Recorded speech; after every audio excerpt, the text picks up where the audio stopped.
Hi cos, அஸ்ஸலாமு அலைக்கும். இன்றைக்கி இஃப்தாரி என்ன ரெடி பண்ணியிருக்கேன்னா இஃப்தாரி ஐட்டமு.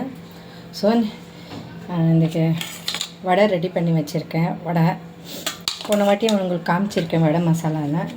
இன்றைக்கி வந்து பஜ்ஜி, வாழைக்காய் பஜ்ஜி, உருளைக்கிழங்கு பஜ்ஜி, அப்புறம் வெங்காயம் பஜ்ஜி பண்ண போகிறேன். ஸோ பாருங்கள், எல்லாம் கட் பண்ணி வச்சுருக்கேன்னா. அதுக்கப்புறம் இந்த பஜ்ஜி மசாலா ரெடி பண்ணி வச்சுருக்கேன். நான் ஒன்றும் பஜ்ஜி மசாலாவுக்கு நான் ஒன்றும் போடல. ஸோ ஆச்சி பஜ்ஜி மசாலா இருக்கனால நான் அப்படியே போட்டேன் இதில். அதுக்கப்புறம் காலிஃப்ளவர் பக்கோடா பண்ண போகிறேன். இதில் இஞ்சி பூண்டு பேஸ்ட் போட்டிருக்கேன். ஸோ நீங்கள் பார்க்கலாம், இஞ்சி பூண்டு பேஸ்ட் போட்டிருக்கேன் நான். அதுக்கப்புறம் கரம் மசாலா, மிளகாத்தூள், தனியாத்தூள் இதுவும் போட்டுருவேன் இதில். ஸோ இதெல்லாம் போட்டுட்டு நல்லா மிக்ஸ் பண்ணிடலாம். இதுக்கப்புறம் இதில் எண்ணெய் தண்ணி நிறைய போடக்கூடாது, முதல்ல மிக்ஸ் பண்ணிடணும். இது நான் முதல்லையே வாஷ் பண்ணிவிட்டு சுடு தண்ணியில் லைட்டாக வேக வச்சுட்டேன். இது அந்த பூச்சியெல்லாம் இது இருக்கக்கூடாதுன்னு மஞ்சள் போட்டுட்டு போனேன். இப்போ வந்து இந்த பஜ்ஜி மசாலா பவுடர் போட போகிறேன். இந்த ஆச்சி பஜ்ஜி மசாலா. சில பேர் கடலைப்பருப்பு கூட போடுவாங்க, நான் அதெல்லாம் போடலப்பா. இந்த பஜ்ஜி இதையே போட்டிருக்கேன். நீங்கள் சால்ட்டு பார்த்து போட்டுக்கோங்க, ஏன்னா இதில் சால்ட்டு இருக்குது. இந்த பஜ்ஜி மசாலாவில் சால்ட் இருக்குது. தேவையான சால்ட்டும் நீங்கள் வேணும்னா போட்டுக்கலாம். இந்த பாருங்கள், நீங்கள் இன்னும் கொஞ்சம் பவுட்ரு போட்டுக்கலாம். இன்றைக்கி நோன் இது இருக்கனால நான் ஏற்கனவே எல்லாம் ரெடி பண்ணிட்டேன். கஞ்சியும் ரெடி பண்ணிட்டேன். அப்புறம் ஷீக் கவாப்பு இதுவும் ரெடி பண்ணி வச்சேன். சீஸ் பால் ரெடி பண்ணி வச்சுட்டேன் ஃப்ரிட்ஜில். அன்றைக்கி உங்களுக்கெல்லாம் காமிச்சிட்டா வீடியோ இது பண்ணேன். முக்கால்வாசி ஆகிட்டோம். லைட்டாக இது பண்ணுறப்போ அந்த இது கட் ஆகிடுச்சு எனக்கு. ஸோ பரவாயில்லை. ஸோ இதுவும் போட்டுடலாம். இதில் ரெடி ஆகிடுச்சு. கொஞ்சம் நேரம் மசாலா இதில் ஊறட்டும். ஸோ நான் கலரெல்லாம் சேர்க்கலை. கலர் சேர்க்குறது ஹெல்த்துக்கு நல்லதுனால நான் சேர்க்க மாட்டேன். கலரெல்லாம் கெமிக்கல், அது நேச்சுரல் கலர் இருக்கும், அதே போட்டுடலான்னு போட்டேன்.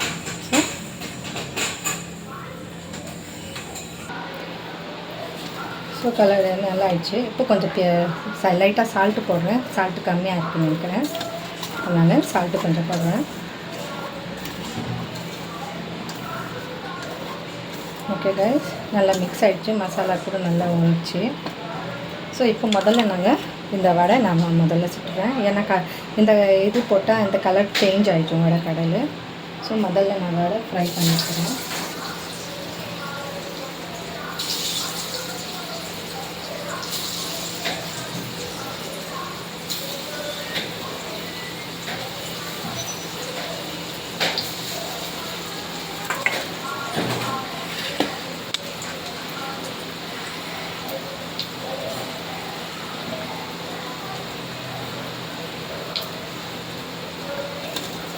இது எந்த மிளகா போட்டேன், அந்த கலர் வருமே அந்த மிளகாத்தூள் கொஞ்சம் போட்டேன். ஸோ நான் அது காமிக்கலை.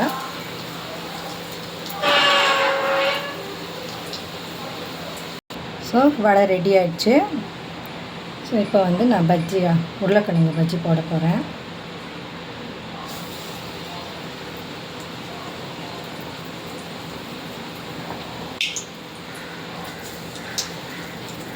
இந்த நோன் டைமில் சில பேர் நிறைய வெளியே வந்து சாப்பிடுவீங்க. அந்த எண்ணெய் ஹெல்த்துக்கு நல்லா இருக்காது. அது எண்ணெய் போடும், எத்தனை வாட்டி யூஸ் பண்ணியிருக்காங்களோ. ஸோ நான் என் பசங்களுக்கு வீட்டில் இருக்கிறப்போ வெளியேருந்து வாங்க வீட்டிலே செஞ்சு கொடுமான்னு கேட்பான். சரின்னு கேட்டு அவன் செஞ்சு கொடுத்துருவேன். ஸோ அவன் எப்போ வீட்டில் இருப்பானோ இந்த மாதிரி நான் ரெடி பண்ணி அவனுக்கு கையாலேயே பையனுக்கு சமைச்சு கொடுப்பேன். உங்கள் வீட்டில் பசங்க இருந்தால் இந்த மாதிரி செஞ்சு கொடுங்க. ஸோ வாழைக்காய் பஜ்ஜி நான் இதில் வச்சுருவேன். அது ஆயிடுச்சப்போ இது போட்டுடலாம்.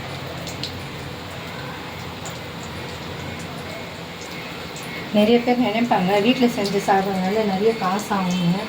அதெல்லாம் ஒன்றும் இல்லை. வீட்டில் செஞ்சு சாப்பிட்டாலும் ஒன்றும் கம்மியாக தான் காசு ஆகும். அது ஹெல்த்தி ஃபுட்டாக நாங்கள் சாப்பிட்லாம்.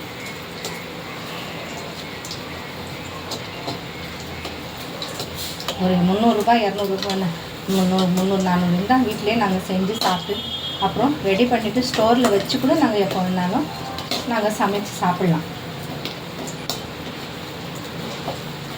செய்கிறவங்களுக்கு அந்த தெரியும் அது எவ்வளோ அமௌண்ட் ஆகும், அதிகமாக ஆகுது இல்லைங்க. ஸோ பாருங்கள் பஜ்ஜி ரெடி ஆயிடுச்சு. ஸோ பார்த்திங்கன்னா வாழைக்காய் பஜ்ஜி உருளைக்கிழங்கு பஜ்ஜி ரெடி ஆயிடுச்சு.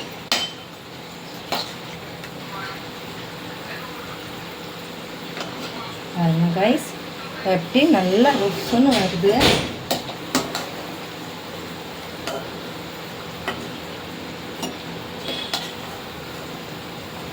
நிறைய நேரம் கொஞ்சம் விட்டிங்கன்னா கலர் எல்லாம் மாறிடும். வடைக்கு அப்படி தான் லைட்டாக கலர் மாறிடுச்சு.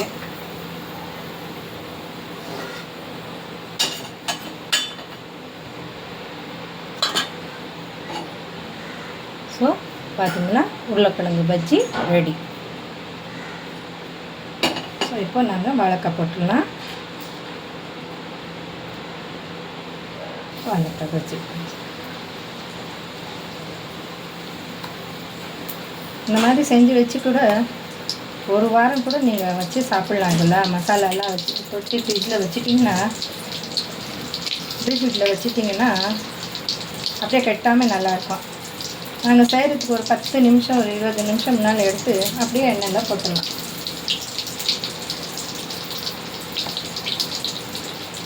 ஸோ நிறைய பேருக்கு இந்த மாதிரி செய்கிறது தெரியுதில்லை.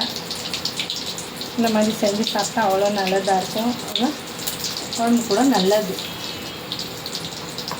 கொஞ்சம் கஷ்டப்பட்டால் தான் நல்லா ஹெல்த்தான ஃபுட்டு சாப்பிட முடியும். கஷ்டம் இல்லாமல் எதுவுமே நடக்காது. ஐயோ நாங்கள் வேலை செய்யணுமான்னு அப்படி நினச்சாங்கன்னா எதுவுமே முடியாது.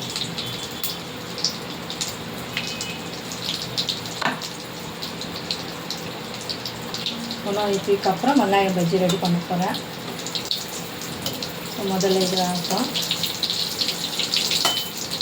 பாருங்கள், சீக்கிரமே இதாகும். கேஸ் கொஞ்சம் லைட்டாக இருக்கும்.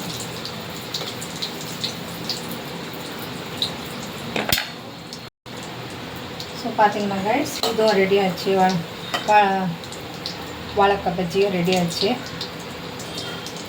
உங்களுக்கே பார்த்தா தெரியும் எப்படி இருக்குது பாருங்கள்.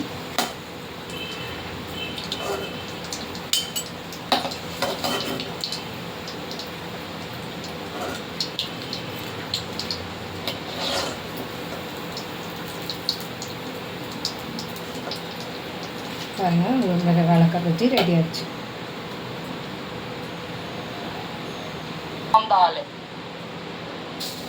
रिहात में ஸோ வெங்காயம் பஜ்ஜி கூட நான் போட்டேன் காய்ஸ். நடுவில் என் பொண்ணு வந்து எங்கிட்ட வீடியோ காலில் பேசிகிட்டு இருக்கான்.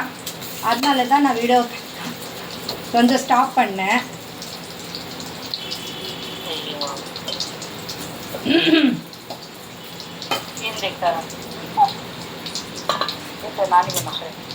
உங்களுக்கு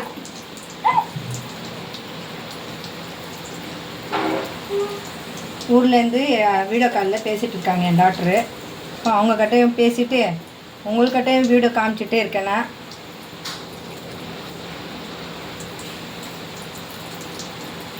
ஸோ வெங்காயம் பஜ்ஜி போட்டேன் காய்ஸ்.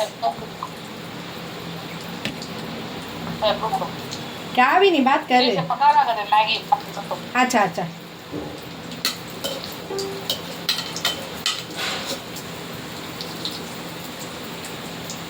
ஸோ நீங்களே பார்க்கலாம் வெங்காய பஜ்ஜி. அதனால தான் நான் கொஞ்சம் வீடியோ போடுறப்போ என் டாக்டர் ஃபோன் பண்ணனால தான் பேச முடியல. அதான் இப்போ இருக்கிறது பிரச்சனை தான் இப்போ சொல்லிட்டு இருக்காங்க. வெளிநாட்டில் இந்த மாதிரி இருக்குது. நல்லா சொன்னால் பசங்க வெளிநாட்டில் இருக்காங்க, சேஃப்டியாக அவங்களும் வரணும். துவா செய்யுங்க எல்லோரும் இந்த கலவரம்லாம் நின்றுணுன்னு. யாருக்குமே எந்தமே பாதிப்பு வரக்கூடாது. நிறைய பாதிப்பு வந்துச்சுன்னு கேள்விப்பட்டுருக்கீங்க. அல்லாஹ் தான் எல்லாமே, கடவுள் தான் காப்பதாக எல்லாத்துக்கும். நீங்களும் துவா செய்யுங்க. என் பசங்க வெளிநாட்டில் தான் இருக்காங்க, பேரன் பேத்தி எல்லாம் இருக்காங்க. துவா செய்யுங்க. எல்லாம் மேலே நம்பிக்கை வச்சு தான் இருக்கோம் நாங்கள். எதுவுமே ஆகாதுன்னு. ஃப்ளைட்டெல்லாம் கேன்சல் இருக்கனால அவரும் வர முடியல.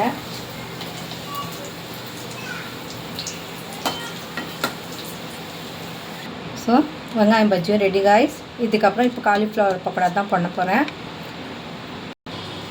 ஸோ காலிஃப்ளவர் பக்கோடா நான் போட போகிறேன் பாருங்கள்.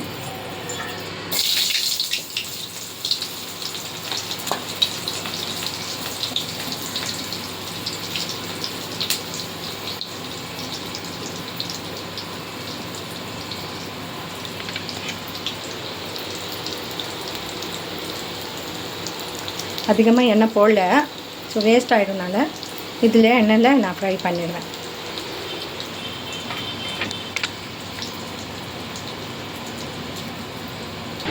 ஓகே கைஸ், ஆல்மோஸ்ட் நான் இஃப்தாரி இதெல்லாம் ரெடி பண்ணிட்டேன். இது முஹப்பத் கா ஷர்பத் சொல்லுவாங்க. இதில் ரூ அப்ஜா போட்டு, பால் போட்டு, சப்ஜா பீன் போட்டு, தர்பூஸ் போட்டு இருக்கேன். இது முஹம்மத் ஷர்பத்து. இது ஏற்கனவே வீடியோ காமிச்சிருக்கேன். புதினா ஜூஸு, அப்புறம் கஞ்சி, அப்புறம் வடை, வாழைக்காய் பஜ்ஜி, வெங்காயம் பஜ்ஜி, உருளைக்கிழங்கு பஜ்ஜி, காலிஃப்ளவர் பக்கோடா. ஸோ இதுக்கு தான் எங்களுக்கு இஃப்தாரி ஐட்டம். ஸோ உங்களுக்கு பிடிச்சிருந்தா லைக் பண்ணுங்கள், ஷேர் பண்ணுங்கள், சப்ஸ்கிரைப் பண்ணுங்கள். தேங்க்யூ. அல்லாஹ் ஹாஃபிஸ். எல்லாத்துக்கும் இஃப்தாரி ரம்ஜான் நல்வாழ்த்துக்கள்.